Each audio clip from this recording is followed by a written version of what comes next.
He was loved by the people and feared by the Senate. A man who reshaped the heart of Rome itself.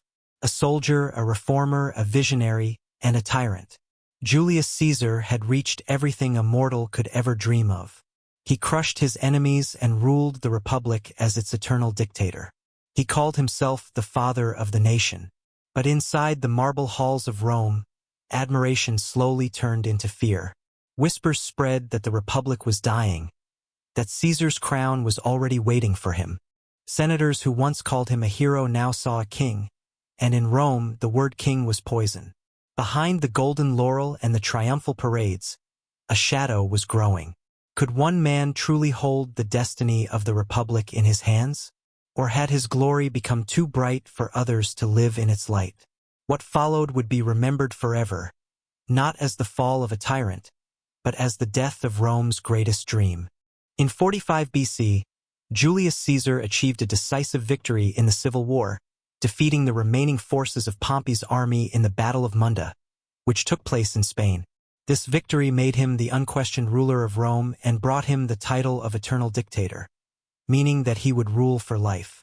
However, some of his enemies still remained at large. Among them was Sextus Pompey, the son of the well-known Pompey the Great, who maintained control over Sicily. At that period, Sicily played a crucial role for Rome because it was the main grain supplier for the Republic. Those who held the island gained a notable advantage in Roman politics. Despite this, Caesar did not wish to start a new war. He hoped that it would be possible to reach an agreement with Pompey's son and to resolve the dispute peacefully. This seemed quite realistic since Rome was not threatened by an immediate shortage of grain. The stability of the grain supply was ensured by Caesar's connections with the Egyptian queen Cleopatra. The fertile Nile Valley provided Italy with an abundance of food, which helped to secure the capital's food stability. Caesar stayed in Rome, focusing on consolidating his power and preparing for a new major military campaign, this time against Parthia. His popularity among the citizens was extraordinary. It was sustained by the regular distribution of money and grain, by impressive public celebrations financed by the state, and by wide reforms such as the cancellation of rent debts in the capital. He also did not forget the legionaries who had fought with him for 13 years, first in Gaul and later in the Civil War. Part of the army was disbanded, and veterans were granted generous plots of land in North Africa, Spain, Greece, and Pannonia. The younger and stronger legions were kept as reserves, and these were the very troops Caesar intended to lead in his future campaign against Parthia. These measures not only strengthened his authority over the army but also deepened their personal loyalty toward him. To weaken the power of the old senatorial aristocracy, especially the conservative Optimates faction, Caesar expanded the Senate. He brought in many new members from the provincial nobility of Spain, Sicily, Gaul, and North Africa. Additionally, he gave senatorial rank to many of his commanders, legates, and officers who had served under his command in Gaul and in the Civil War. As a result, the number of senators tripled, increasing from 300 to 900.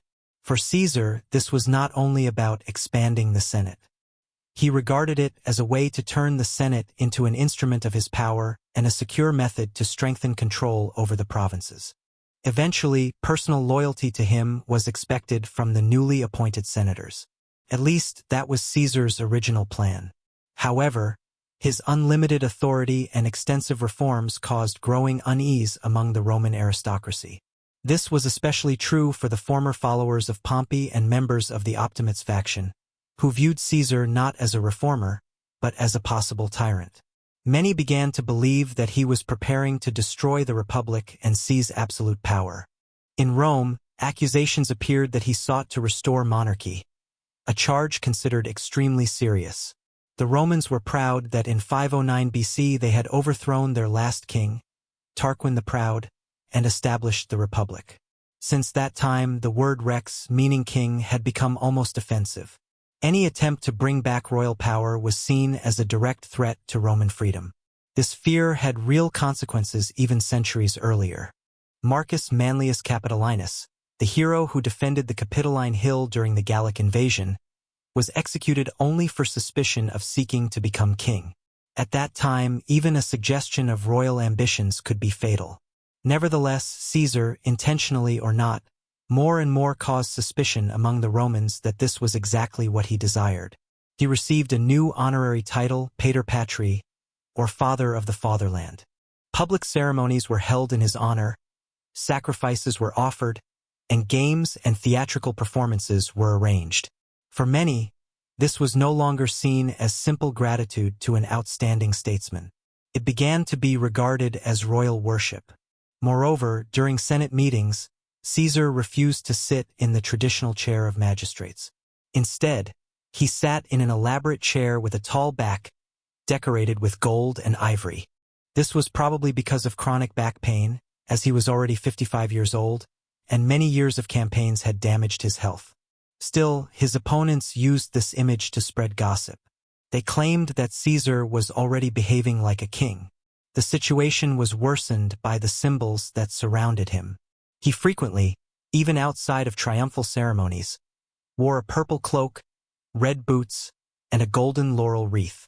To his critics, it looked suspiciously similar to the clothing and crown of a monarch. For his enemies, it appeared suspiciously close to royal clothing and a crown. It is not easy to say why he decided on this particular image. Historian Suetonius assumed that the laurel wreath helped him hide his baldness, which, as people said, caused him discomfort. During one of the Senate sessions, Caesar did not get up, although, according to the custom, it was necessary to show respect to the senators. Perhaps this happened because of physical pain, but many saw this act as a sign of pride and disrespect for Republican traditions. The situation became worse due to rumors about his relationship with the Egyptian queen Cleopatra. People said that Caesar wanted to marry her, breaking Roman law, moving the capital to Alexandria, creating a monarchy in the Hellenistic style, and naming their son Caesarion as heir. It is hard to say how truthful these statements were. Considering the powers he already had as a lifelong dictator, taking the title of king would not have given much more legal power. It would have had mainly a symbolic meaning. However, Caesar's silence about these accusations gave many people a reason to think that the rumors had some truth. One of the biggest scandals happened when a royal diadem was placed on Caesar's statue. The people's tribunes Gaius Apicius Marullus and Lucius Caecilius Flavius found a golden inscription on Caesar's statue in the Forum and immediately ordered it to be removed. Since this inscription referred to both Jupiter and monarchy, this caused a wave of anger among the citizens. The tension became even stronger on January 26th, when, during a public procession, some in the crowd began to call Caesar Rex, which means king. Caesar wisely answered that he was not a king but Caesar, thus emphasizing that Rex was a title and not his name. However, the tribunes gave the order to arrest the man who first said this word. Caesar reacted sharply, accusing the tribunes of provoking protests, taking away their positions, and removing them from the Senate. This decision shocked many people because the post of tribune was considered sacred, and the tribunes themselves were traditionally untouchable. Caesar's actions weakened his reputation among the plebeians. The most disturbing sign appeared on February 15, 44 BC, during the celebration of Lupercalia. In front of a large crowd, Mark Antony, who at that time was Caesar's consul, came up to him and tried to put a diadem on his head, saying that the people offered it to him through him. The crowd reacted coldly, and Caesar refused. Antony tried again and again, but Caesar continued to refuse. Finally, he accepted the diadem but immediately placed it in the temple of Jupiter, saying that only Jupiter had the right to be king of the Romans. This gesture caused applause among the people. However, many believed that the whole scene had been planned in advance as a provocation to test public opinion. If the crowd had reacted positively, perhaps Caesar would have accepted the crown. His opponents quickly began to spread another version of the event, saying that Antony was going to offer the diadem as a sacrifice, while Caesar waited for it, hoping it would be accepted. Thus, Caesar remained on the line between dictator and king. More and more people started to think that he was preparing to make a decisive step. In late February or early March of 44 BC, a conspiracy appeared in Rome with the single goal of killing Julius Caesar. More than 60 senators took part in this conspiracy, although history remembers by name only about 20 of them. Marcus Junius Brutus and Gaius Cassius Longinus were both close friends of Caesar, although during the civil war they had supported Pompey. After his victory, Caesar not only forgave them but also allowed them to return to politics, granting them high offices. However, gratitude soon turned into anxiety, and anxiety into hatred. Several former companions of Julius Caesar also joined the conspiracy. Among them was Decimus Junius Brutus, one of his most loyal supporters during the campaigns in Gaul and the Civil War. Caesar rewarded him with honors, important posts, and personal trust. His betrayal still raises many questions. Some historians think that his relative Marcus Brutus, who was one of the leaders of the conspiracy, influenced him. The list of conspirators also included other former followers and well-known men from Caesar's circle. Among them were Galba, Tullius Cimber, Lucius Minucius Basileus, and others. One of the key figures was Publius Servilius Casca, one of Caesar's closest and most trusted friends. According to legend, Casca was the one who struck the first blow. The motives of the conspirators were not the same. Some sincerely believed that Caesar sought power and threatened the Republic. Others were disappointed because their hopes for rewards and influence were not met. There were also those who acted out of personal anger or fear of losing their status. The conspiracy was not a random act. It was carefully and deliberately prepared. At first, the conspirators discussed the possibility of attacking Caesar in the Forum, a public place filled with political symbolism. However, it soon became clear that the Forum could be crowded with Caesar's supporters, who might rush to protect him in case of an attack. The plan was changed. The assassination was to occur during a Senate meeting, a closed session where guards were not allowed and where the conspirators had a clear numerical advantage. This situation made it possible to strike quickly and decisively, without interference from outside forces.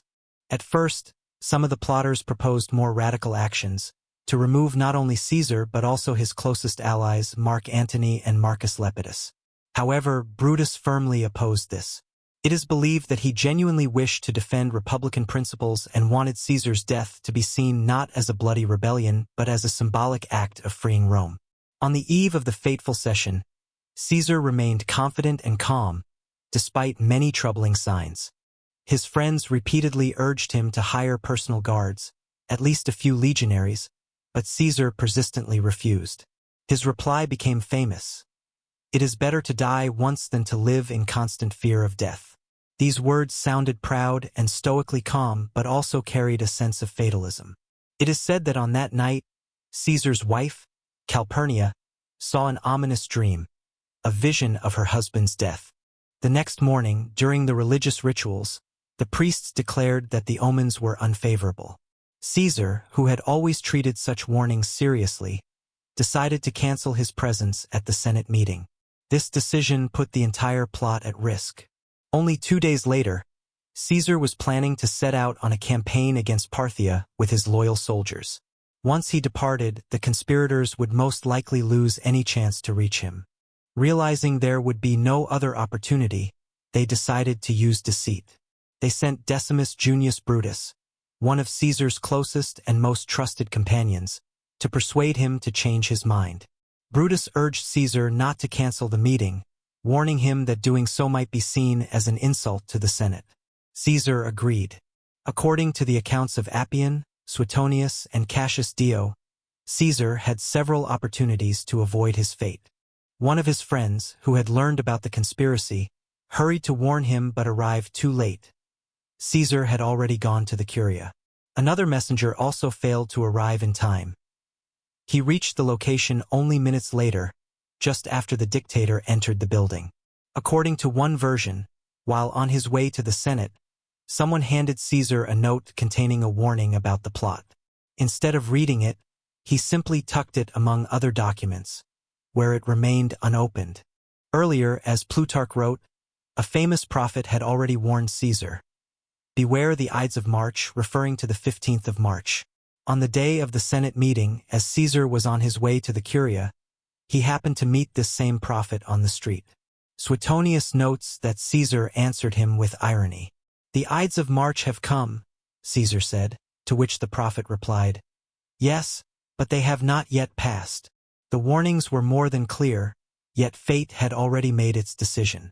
On that day, the Senate meeting took place not in the usual curia, which was under reconstruction, but in the theater of Pompey.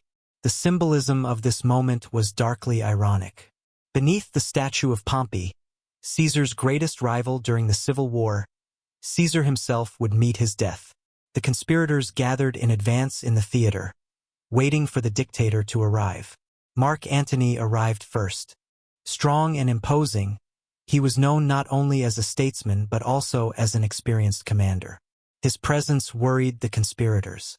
Although they had a numerical advantage, they feared that Antony might interfere with their plan or give Caesar a chance to escape. To remove this danger, Trebonius, a friend and ally of Antony, approached him under the pretext of an urgent personal matter. He led Antony outside and deliberately delayed him, while Antony suspected nothing. At that moment, Caesar entered the hall and took his honorable seat in the Senate, directly beneath the statue of Pompey. One of the conspirators approached him with a request to allow his exiled brother to return.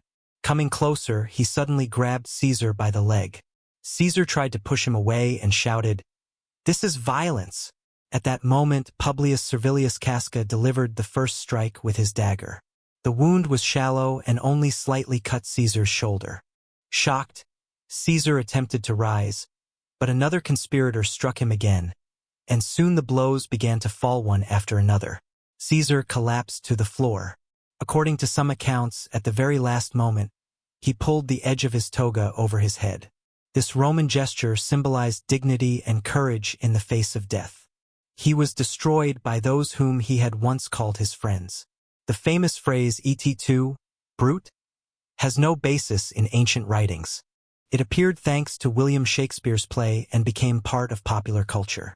Shakespeare adapted the version of Caesar's final words mentioned by Suetonius, who wrote that upon seeing Brutus among his attackers, Caesar exclaimed in Greek, "Kai su teknon," "You too, my child." However, historians consider this detail very doubtful for several reasons. Plutarch, by contrast, states that Caesar simply lost consciousness and said nothing.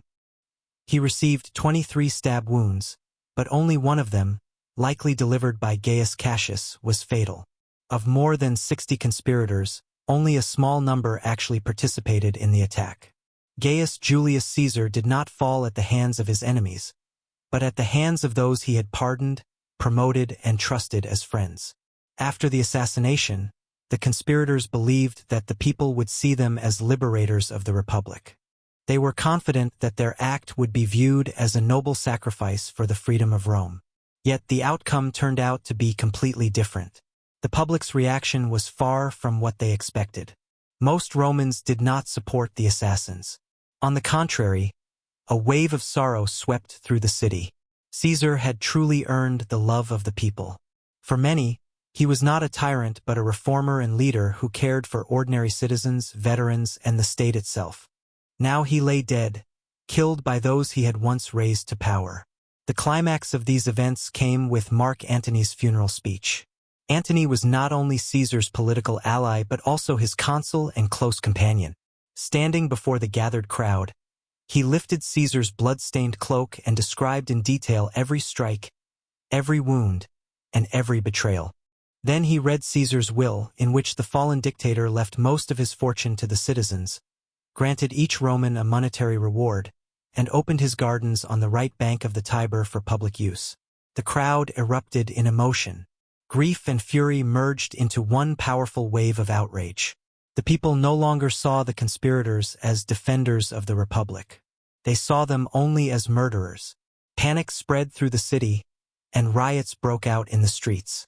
Caesar was not buried in the family tomb of the Julii. Instead, the enraged mob carried his body to the Roman Forum and burned it on an improvised pyre before thousands of witnesses. People threw branches, furniture, and clothes, everything they could find. It was not just a funeral. It was something more. It was the people's farewell to their leader. After that, the conspirators were forced to flee the city, as they did not receive the support they had expected. Some escaped to the provinces, while others tried to seek help from the army. But Rome had already made its choice. In the following years, most of the conspirators died violent deaths, some in battle, others by the hands of the people, and some by suicide. The death of Caesar, however, did not bring the Republic back. On the contrary, it marked the beginning of another, even bloodier civil war, which ultimately led to the rise of the Roman Empire. But that is another story. If you have watched this video to the end, we would be grateful if you leave a like and subscribe to our channel. Our whole team appreciates your support and enjoys seeing you follow our journey through ancient civilizations. Thank you. And if you wish to help us further, you can leave your thanks in the comments. Truly means a lot and helps our project grow. See you next time.